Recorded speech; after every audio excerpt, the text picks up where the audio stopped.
welcome to Mike's Outdoor Channel. I'm standing on the summit of Sugarbowl, a 6,000 foot peak, about a little bit less than an hour's drive east of Prince George.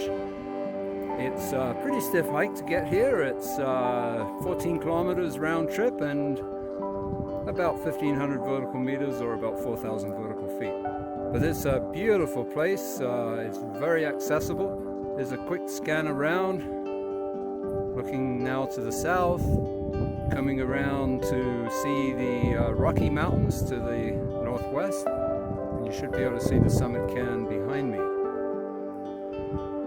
Anyway, great place. I've been hiking here for 42 years. 42 years this June when I first reached this point. And this one mountain so close to town has probably kept me in good shape more than anything else. Okay, I'll talk to you guys later.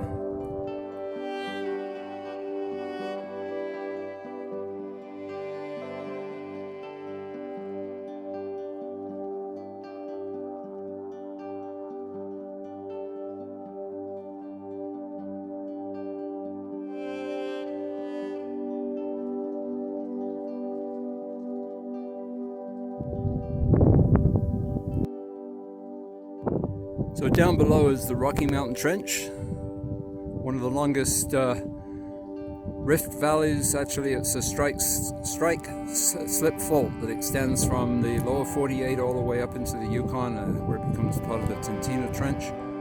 And beyond the Rocky Mountain Trench is the edge of the old continent as it was 160 million years ago. And down in the middle, let's see if I can zoom in, you can see the Fraser River. Still fairly high for this time of the year. And then swinging over to the horizon, Mount Sir Alexander Mackenzie.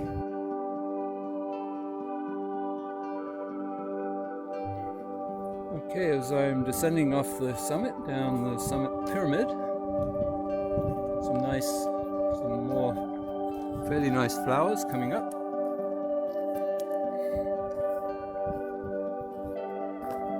It's actually quite sheltered on this side of the mountain, but the wind is sure howling on the other side, and there's a lot of heavy rain heading in from the west. Hopefully I can get off the high ridges before it gets here. So that's the way we're going. But the other thing I'd like to mention, if there are any people who still don't believe in climate change, I've been here 42 years, and the amount of alpine that we have here has shrunk considerably in that time. A lot of this used to be A lot of the treed area that you can see there used to be open alpine meadows, such as we're in right now, but now it's just the ridgetops that are left. And I would imagine in a few decades there'll be forest almost up to the summit.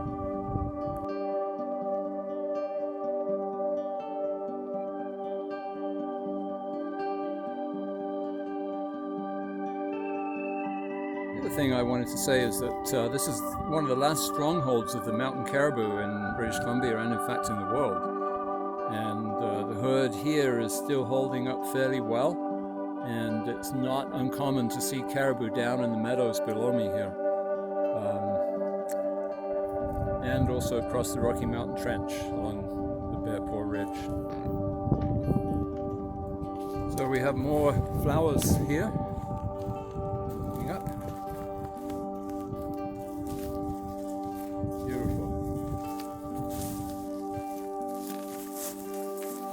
Swinging around, you can see the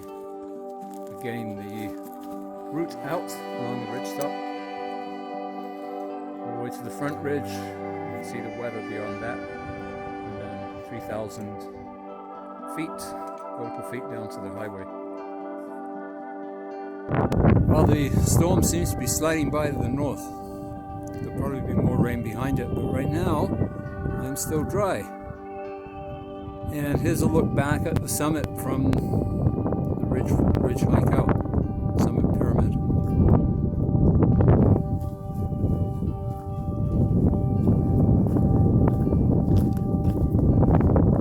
Walking along the ridge.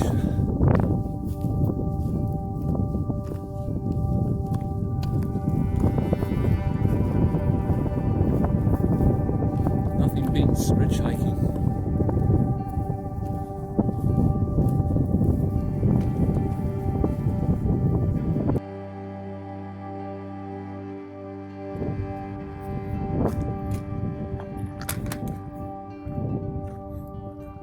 So we've got a short descent.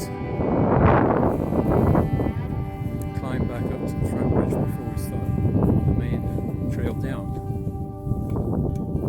It's always a good place to keep an eye out where passes cross ridges. Not uncommon for this to be a grizzly trail route. More flower meadows.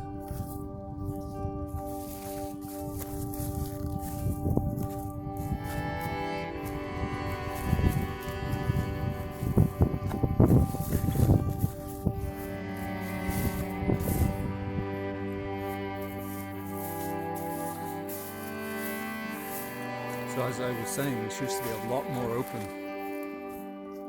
20, 30, 40 years ago.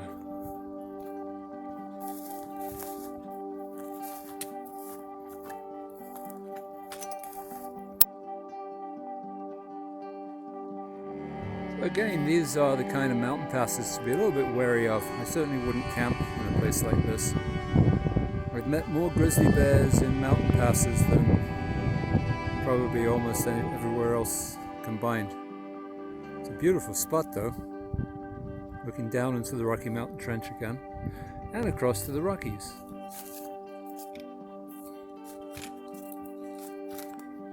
Starting the climb back up to the ridge.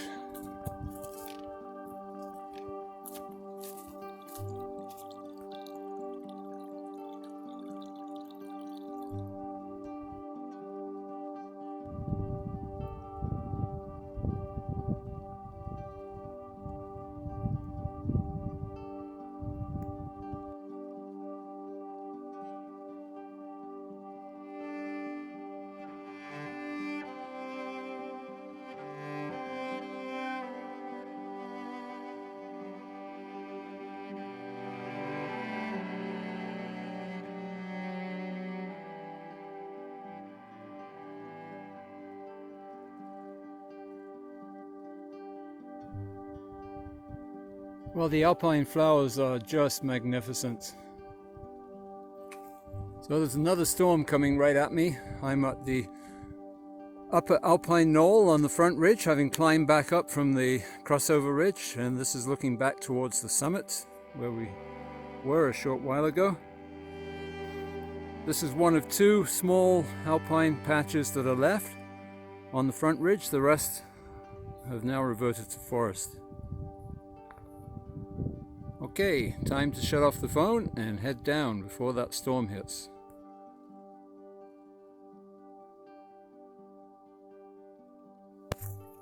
Well, just look at that storm down in the Rocky Mountain Trench. It's raining a little bit here, but most of it is sliding by again. I've seen that phenomena before in the past. You can be hiking in nice dry conditions up in the mountains on either side of the trench and watch the storms slide by along the trench below without getting hit too much higher up. We're looking down there at the Grand Canyon of the Fraser.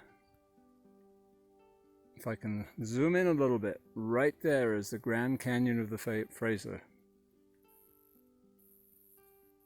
Historically, there have been perhaps as many as 200 people killed there in the early 20th century. Folks, so we're at the top of the climb up to the ridge. We're about to descend. As you can see, it's raining quite hard down in the trench still. And from here we will descend down about a vertical kilometer.